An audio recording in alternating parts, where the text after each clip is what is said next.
মিলন শেখকে গ্রেপ্তার। আইবস হত্যা মামলায় নতুন মোড়। নথিভুক্ত সালার থানা মামলা নম্বর 284/25-এর প্রধান অভিযুক্ত মিলন এসকে আজ পূর্ব বর্ধমান সীমান্তের কাছ থেকে গ্রেপ্তার করা হয়েছে। নির্ভরযোগ্য সূত্র অনুযায়ী গ্রেপ্তার এড়াতে তিনি কেরালায় পালিয়ে যাওয়ার পরিকল্পনা করছিলেন।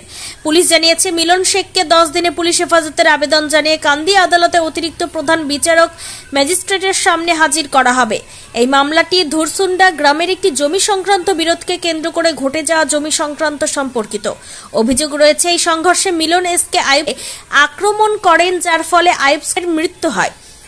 নিহত আইবস স্ত্রী লক্ষ্মী বিবি একটি লিখিত অভিযোগ দায়ের করেন, যার ভিত্তিতে ভারতীয় ন্যায় সংহিতার 329(4), 103(1), 351(2) এবং 3(5) ধারায় মামলাটি নথিভুক্ত করা হয়েছিল।